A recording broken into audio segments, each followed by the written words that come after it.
Eva, tetangga di seberang rumahnya Evi, sering melihat Evi dan anak-anaknya. Ia belum pernah masuk ke rumahnya Evi karena memang belum lama tinggal di kampung itu. Beda dengan tetangganya yang lainnya, saat kelahiran ketiga anaknya Evi, mereka berkesempatan masuk ke rumahnya Evi. Bahkan sempat melihat-lihat taman di belakang rumah dan juga menikmati sejuknya air kolam renang dengan berenang di situ. Setiap ada acara di rumah Evi, tetangganya tidak menyia-nyiakan waktu untuk melihat-lihat menikmati indahnya taman dan juga berenang di kolam renang itu.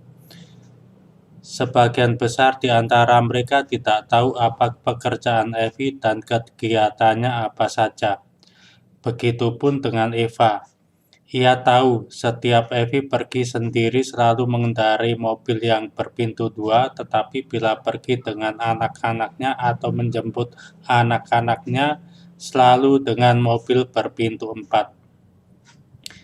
Eva tahu bahwa mobil yang dikendarai Evi adalah mobil mewah. Ia sangat ingin naik mobil itu. Ia ingin merasakan menikmati mobil mewah itu.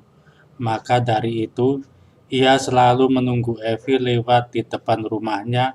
Kalau-kalau Evi melewati rumahnya saat membeli makanan ke rumah Bu Joko atau Bu Hesti, maka ia akhirnya memperkirakan kapan waktunya Evi melewati rumahnya. Sebenarnya, tidak hanya Eva saja yang memperkirakan kapan Evi keluar rumah untuk pergi membeli makanan ke rumah Bu Joko ataupun Bu Hesti. Tetapi kaum pria juga banyak yang menantikan kapan Evi mau keluar rumah, selain saat mengantar anaknya pergi maupun pulang sekolah. Ya, karena mereka melihat kecantikan Evi dan tubuhnya yang seksi. Meskipun selalu berpakaian dengan kaos lengan panjang dan rok yang panjang ataupun celana panjang, kecantikan dan keseksian Evi tidak bisa tertutupi. Sangat berbeda saat Evi memperagakan busana di catwalk, melenggak-lenggokkan tubuhnya di atas catwalk, memperagakan pakaian renang, pakaian dalam, lingerie, dan pakaian yang menampakkan keindahan tubuh wanita dengan dimuat di majalah wanita. Tetapi orang-orang di kampung itu belum pernah sekalipun melihat foto Evi di majalah wanita. Karena selain beredarnya di luar negeri, penduduk di kampung itu juga tidak terbiasa membaca majalah. Eva sangat ingin dekat dengan Evi, maka ia berhasil memperkirakan kapan kira-kira Evi melewati jalan depan rumahnya. Pada suatu hari, saat yang ditunggu-tunggu telah tiba, Evi dengan ketiga anaknya melewati jalan depan rumahnya. Maka Eva menyapa, "Vi, mau pergi kemana?" Evi menjawab, "Ini mau membeli jajanan buat anak-anak, Mbak." Eva sangat senang sekali telah menyapa Evi. Dibalasnya pun dengan ramah. Di lain waktu, ia mengulangi lagi menyapa Evi dan mendapat balasan yang sama. Begitu berulang beberapa kali, akhirnya ia mulai berkata dengan hal lain saat Evi melewati depan rumahnya. "Mbak, kapan pergi ke pasar, Mbak?" tanyanya. Kemudian Evi menjawab, "Aduh, saya jarang ke pasar, Mbak." Lalu berkata, "Oh, kalau ke pasar, kapan-kapan kita bareng ya, Mbak? Boleh?" Evi pun menjawab dengan senang, karena ada yang mengajak pergi ke pasar. "Oh, boleh, Mbak. Kapan?" Kapan ya? Kalau saya sih setiap hari bisa," jawab Evi. "Kalau begitu, besok hari Minggu saja bagaimana?" Evi menjawab, "Ya, boleh. Jam berapa? Jam 7 bisa?" "Oh, bisa," jawab Eva. Eva sangat senang karena rencananya berhasil. akan pergi ke pasar bersama Evi. Ia sudah berkhayal, besok pagi akan menunggu Evi. Besok akan pergi ke pasar bersama Evi dengan naik mobil mewahnya. Sungguh, jadi seperti orang kaya. Kapan lagi berkesempatan naik mobil mewah? Betapa kerennya, betapa hebatnya, bisa merasakan naik mobil mewah. Selama ini ia belum pernah naik mobil pribadi, apalagi mobil mewah. Ia selalu berkhayal, dengan hati yang senang, bahagia menjadi satu, hingga ia susah tidur. Di dalam hatinya, kapan datangnya pagi, mau merasakan naik mobil mewah. Sedangkan Evi pulang dengan senang hati juga. Ia ingin naik becak. Selama hidupnya, ia belum pernah naik becak. Dan besok ada tetangga yang mengajak pergi ke pasar. Ia sebelumnya kadang-kala melihat Eva pulang dengan naik becak membawa barang belanjaan. Pagi-pagi Eva sudah bangun, lebih pagi dari biasanya. Ia berdandan lebih menor dari biasanya, memakai minyak wangi seperti mau pergi ke pesta. Setelah siap, ia duduk di depan rumahnya dengan keranjang belanjaan seperti biasanya. Ia menunggu Evi menjemputnya dengan mobil mewah. Sesuai janji, sekitar jam 7 pagi ia melihat Evi keluar rumah. Tampak Evi berjalan menuju ke arahnya. Evi melambaikan tangan kepadanya. Eva membalas lambaian tangan, tetapi ia berpikir, jadi apa tidak ya Evi ke pasar, kok jalan kaki, pakai kaos lengan panjang, pakai rok panjang, pakai sandal jepit. Sementara itu para lelaki muda hingga yang tua menatap Evi melihat kecantikannya, yang lagi membuka jendela, mematung di balik jendela, yang sedang membuka pintu juga mematung di ambang pintu. Tidak keluar rumah tetapi juga tidak masuk ke dalam rumah. Begitupun pria penjual es serut yang lagi menyerut es, terhenti menyerut esnya karena melihat Evi. Yang menjual mie pun juga berhenti mengaduk racikan bumbu dengan sumpitnya. Pendek kata, kaum lelaki mematung sejenak karena melihat kecantikan dan seksinya Evi. Walaupun tubuhnya terbungkus rapat oleh pakaian yang dikenakan, tetapi kecantikan dan keseksiannya tidak bisa ditutupi. Para kaum lelaki itu setelah mematung sejenak, kemudian menelan ludah. Evi berdiri sebentar, kemudian ada becak yang lewat. Evi melambaikan tangan mau naik.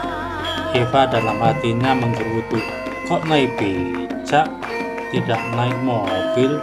Mereka berdua mengenal sopir becak itu, yaitu Pak Ratman. Pak Ratman sangat senang sekali. Pagi-pagi mau dapat tumpangan Evi.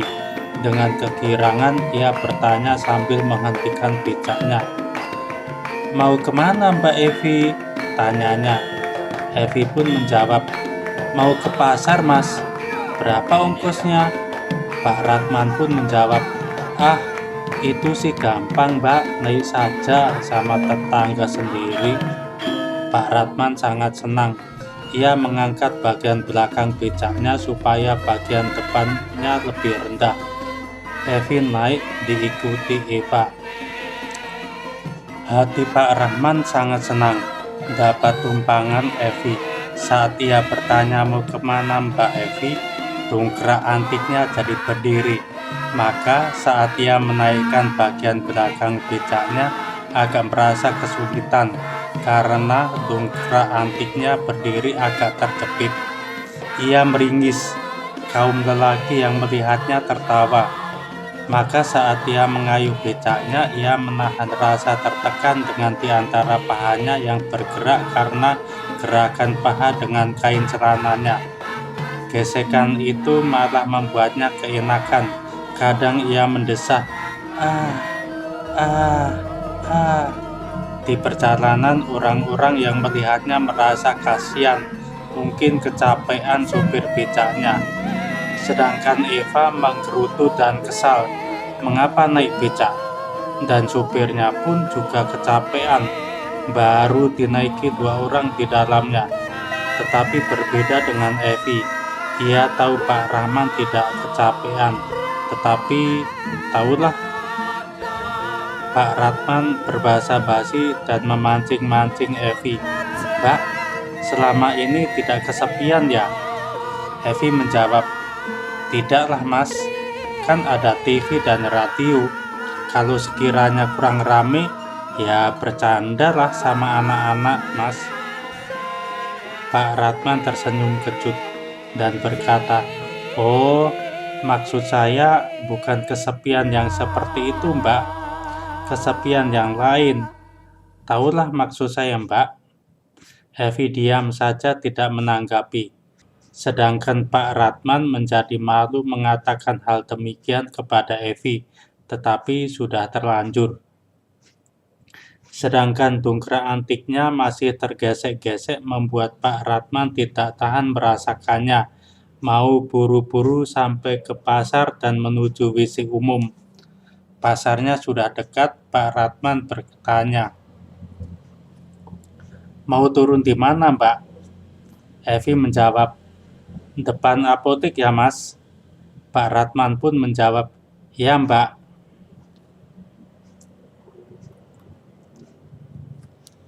Sampai di depan apotek, Evi dan Eva turun dari becak, kemudian Evi menggoda Pak Ratman. "Bawa sabun, Mas." Pak Ratman pura-pura tidak mendengar, kemudian buru-buru ke WC umum. Sampai di WC umum, lega.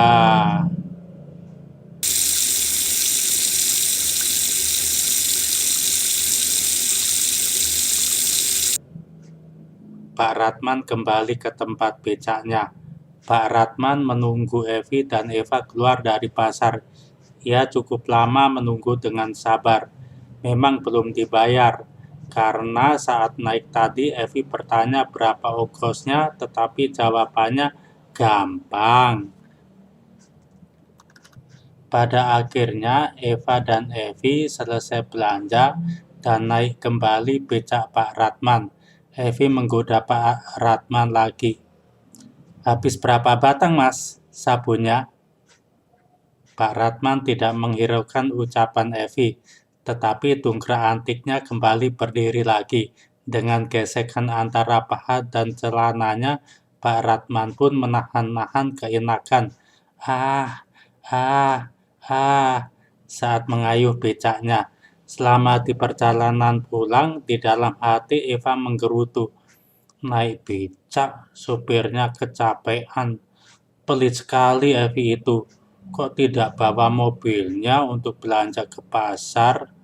Sampai di depan rumah Evi, Pak Ratman menghentikan becaknya, kemudian mengangkat bagian belakang becaknya supaya bagian depan lebih rendah untuk memudahkan Evi turun. Dan Evi membayar ongkosnya jauh lebih dari cukup. Pak Ratman sangat senang karena uang yang diterimanya besar sekali, bisa untuk uang setoran hari itu dan memberi uang istrinya hari itu lebih dari cukup.